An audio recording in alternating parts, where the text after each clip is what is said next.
Hello. Today I will be bringing you the Saint Louis, the Tier 9 French cruiser, and well, let's start by going over the stats. I'll compare them. I'll mostly be comparing them to the Roon and the Baltimore because they are fairly similar ships, and they are probably two of the stronger Tier 9 ships. I mean, most Tier 9 cruisers are very strong. I won't compare it to the Neptune at all, since Neptune plays very differently. But ultimately, I'll mostly be comparing to both the Roon and the Baltimore, which are two Tier 9 cruisers that I value quite highly. They play slightly differently, but they're both very valuable.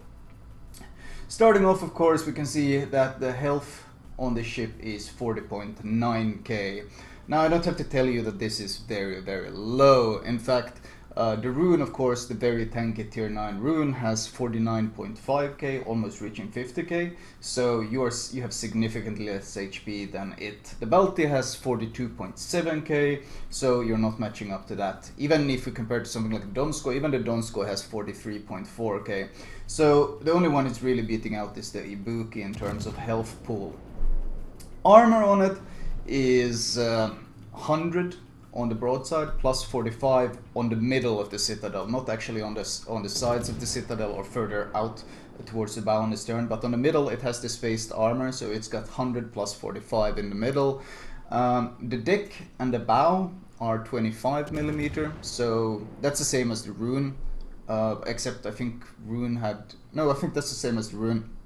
Baltimore, of course, has 27mm, just like the Des Moines. So armor wise, it's not really that good, considering Baltimore, of course, has 152mm Citadel armor, so it straight up loses out to that. I mean, well, spaced armor is maybe it can help, but I haven't really seen the spaced armor do much in my games with the French cruisers so far. Of course, the Roon has turtleback. So straight up, I consider that one straight up tankier because, well, the Roon turtleback is excellent value. So another thing, of course, worth mentioning is that the Citadel on the ship extends far higher than either of those ships. I mean, the Baltimore, it only extends in the middle of it extends above the waterline only on the very middle of the ship, and it's quite a small sliver. On the Roon, it extends barely over the waterline, a very small sliver. But on the Saint Louis, it pretty much, or Saint Louis, I have no idea how to pronounce that, Saint Louis, whatever. On this one, it extends halfway up the deck. The Citadel extends halfway up the deck, not the middle thickest part of the deck, but underneath the turrets. It extends halfway up there, and it of course only has that spaced armor in the middle. Other than that, it's only really protected by 100mm armor. So you got a big Citadel. Very easy to hit, not a lot of armor protecting it. In terms of pure tankiness, I mean, comparing to the Roon and the Baltimore, it has less HP, less armor, or just less effective armor, considering Roon has the turtleback, and a significantly more exposed Citadel. So in terms of tankiness, it's obvious the ship is the clear loser. But maybe stealth will give it the advantage that we're looking for. Well, sadly, it can reach 11.5 km concealment, which is what I'm running in my vid. That's of course with camo, with Concealment Expert, and with the module. Now 11.5 isn't that bad, but then when you start comparing it to the fact that the Baltimore can reach an amazing 9.7, which is of course a fantastic strength of that ship and why I like it so much, but even the Roon can get down to 10.8 km concealment. So you realize this ship is losing out in concealment to the Roon that has 10k more HP and more effective armor. So that's when you start realizing, okay, so we're talking about a lot of weaknesses. Maybe speed boost will help it out, or the speed. I mean, it seems to be the French national flavor, having the increased speed. Sadly though, the default speed of the ship is only 33 knots. Now if you compare that Baltimore and Roon, they both do 32.5. So With the speed boost active, it can reach 35.6. Now, we're not exactly breaking any records with 35.6 with the speed boost active. If you consider that Ibuki does 35 without any gimmicky speed boost, it does it the entire time. Donskoy does 36, once again, without any gimmicky stuff. So the national flavor of having a speed boost literally only means that, well, it's as slow as the slowest cruisers without it, and when it pops the speed boost, it can almost keep up with the faster cruisers. That's pretty much it. So there's no real speed advantage to be spoken of here. In fact, it seems like, in my opinion, it should just have this the top speed the entire time, since it's supposed to be the national flavor, and they maybe speed boost on top, or maybe just a useful consumable instead. Let's just say I'm not very impressed with the speed boost consumable on these ships.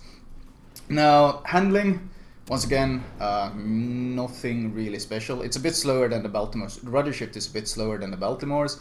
The turning circle is, however, 10 meters tighter, 730 meters versus 720 versus 730.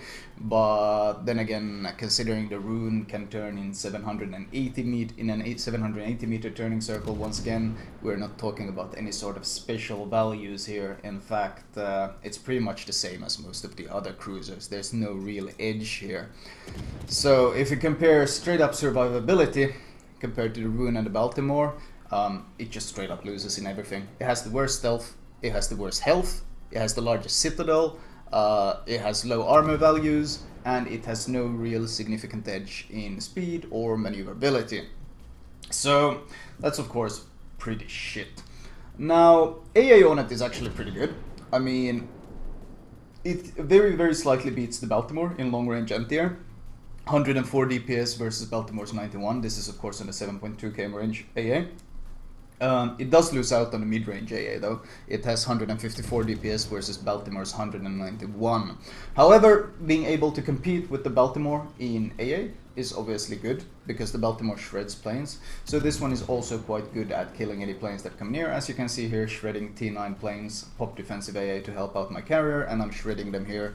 So this is of course strength. So it's got good anti-air, so that's nice. And moving on, of course, to probably the most important thing for pretty much any ship, the guns.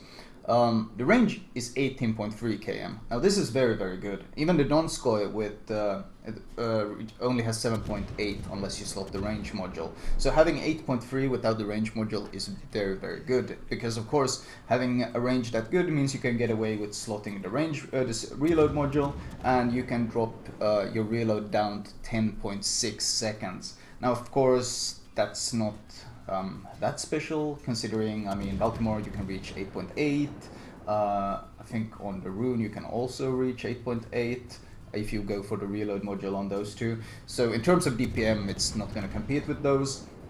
But as a long range fire starter, it seems quite good. The default fire chance is 15%. In comparison, Baltimore has 14, Roon has 13. Of course, when you pop Demolition Expert on top, you can reach 17%, which is what I'm running here in this with 17% fire chance.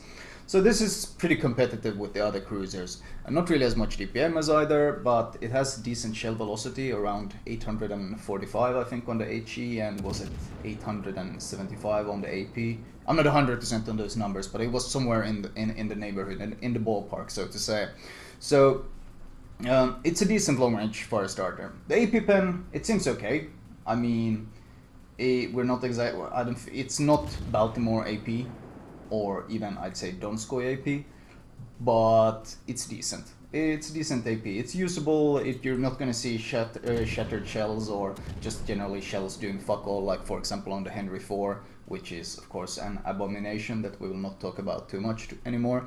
So the guns on it are decent. The gun angles are okay. I wouldn't call them good. I'm pretty sure the Baltimore has significantly better gun angles, but the range gives it a fair amount of utility, so you are able to deal fairly consistent damage at long ranges, and the guns really haven't let me down too much. I've been pretty happy with them. I mean, they're basic 203mm guns that pretty much every single other cruiser runs, so they shouldn't really be a disaster for any reason. So that's pretty much the stats breakdown on the ship. It does have torpedoes, of course, but it has only 3 per side, and they deal 15k each. So once again, their utility, and they have a very long reload, so their utility is very, very limited. I mean, don't expect any sort of groundbreaking stuff happening with these torpedoes. They are okay, and that's pretty much it. Oh, shells coming my way. Surprisingly bounced one of them, happy about that. Now, of course, I mean, ultimately though it comes down to, I've tried to convince others, or myself, on why they should play this over any other tier 9 cruiser.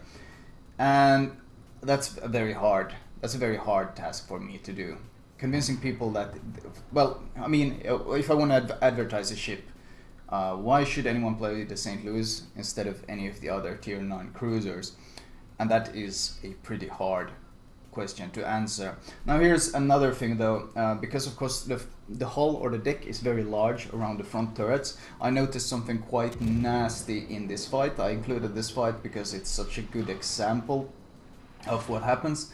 It turns out you can't actually depress the guns much at all at close ranges. If you get very close to these guys, it turns out that gun depression becomes a real issue because of how large the deck is. In fact, usually you can go in third person. You see if I zoom in, and in third person even I tried to shoot lower. I wanted to shoot lower, but I couldn't actually shoot lower because the guns don't depress enough. And here, zoom in, can't depress, go into third person, hoping I can depress enough. Not really. The gun depression is an issue at close range, which you need to keep in mind. So when it comes to brawling, of course, not very good.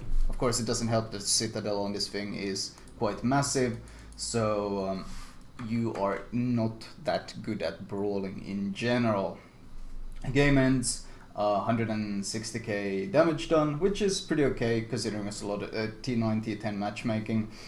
But the reason we won was mostly because we had a battleship Moskva being driven by an Omni member, which was what really hard carried this game, to be fair. But I mean, it's okay for a tier 9 cruiser. It's okay. Can't argue that. But I mean, let's look at the damage. Mostly AP damage, a bit of HE, a bit of fires and such, but mostly AP damage.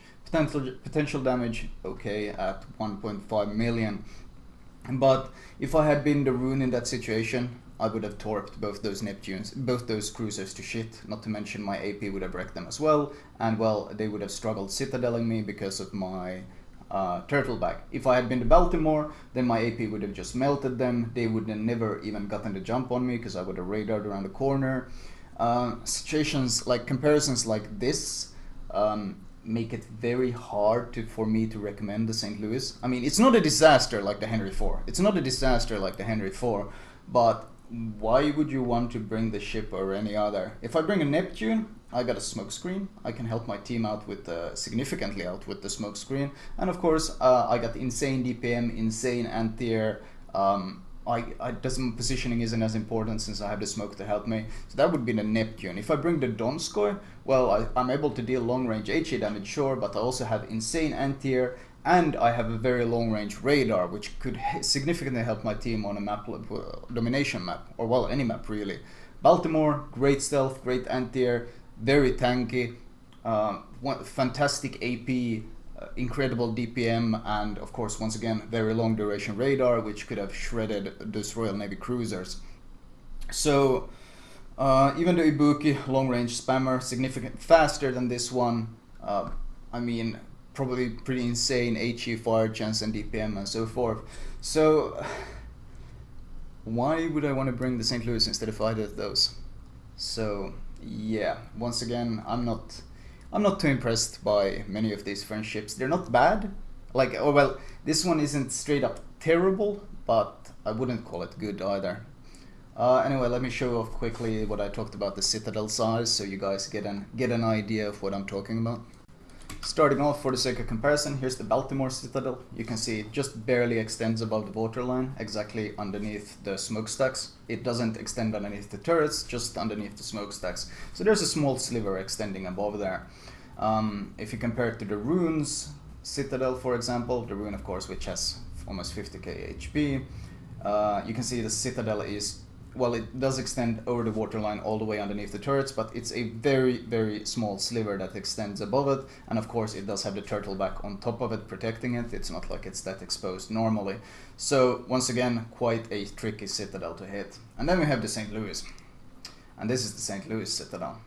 So you can see it quite clearly extends half the way up to the deck, and the spaced armor is only in effect underneath the smokestacks. Underneath the turrets you just have 100mm flat armor. Now otherwise you have the 45mm armor plus the spaced armor, which is 100mm like this, but it doesn't seem to extend over underneath the turrets. So I assume that underneath the turrets, where there's only 100mm, the ship is probably quite easy to Citadel, even by probably DDs and such. But ultimately, that's of course a huge weakness. I don't really know why they chose to make the Citadel so vulnerable on the ship, because it's not like it really has any real big strengths going for it, so I don't know why it needed this huge, well, additional nerf, so to say. Anyway, that was just the comparison I wanted to show. I hope you all have a good one, and I'll talk to you guys later.